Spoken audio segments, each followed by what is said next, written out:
In 1963, the Bureau of Reclamation said, you know, we're not going to build any more generation or dams around here. We've sold you all of our power. If you're going to grow, you're going to have to find it yourself.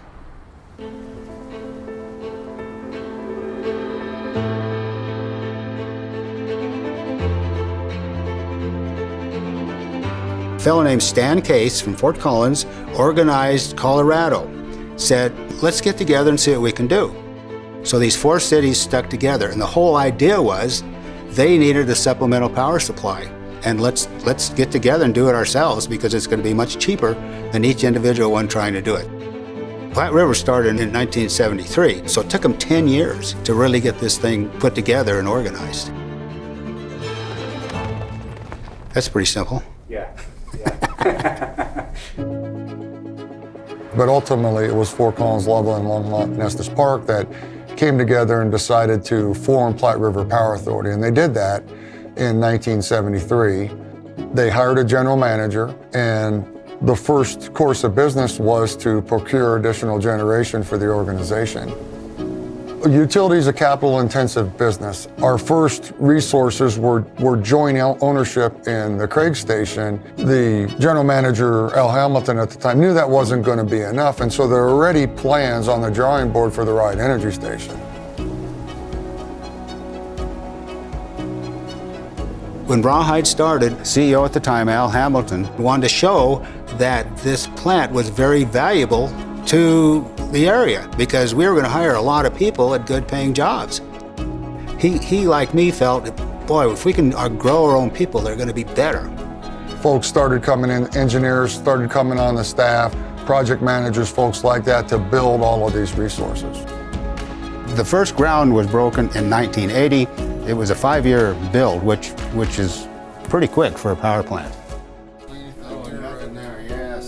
This first picture of 81 is showing all the groundwork that was kind of done to get everything level to grade so they could start building up. It was exciting times.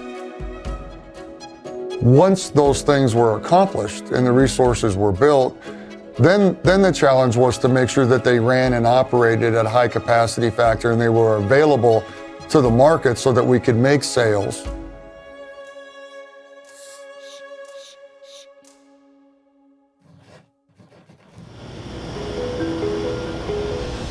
Nobody walks in to any job, including Rawhide or Platte River, and goes to work.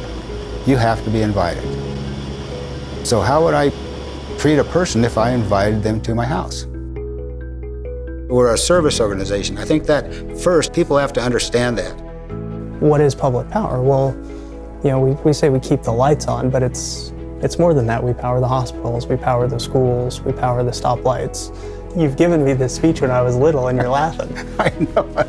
I got the same speech from Jason, and I know it's because he heard it from you.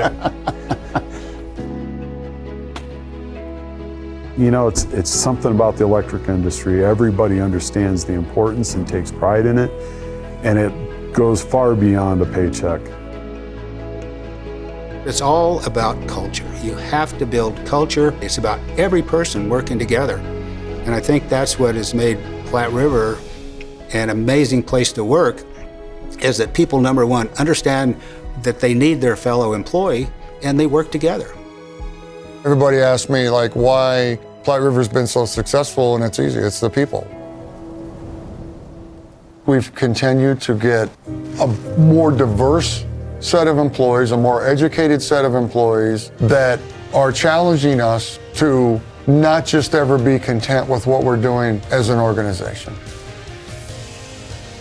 We never lose sight of what has made the organization successful, but we also don't let that get in the way of us being innovative as we continue to move the organization forward. Electricity is here to make our lives better. Their commitment and their ability to bring in the right staff and ability to maintain a focus on goals really makes PRPA successful, which makes our 4 communities successful. You have to welcome change. Whatever we've done, we've tried to say, can we do this better? If you look present day, there's no doubt that the biggest challenge that the organization is facing is transitioning its energy resources. We are decarbonizing our portfolio because our owners have asked us to. Just like they asked us 50 years ago to build a reliable, affordable electric supply.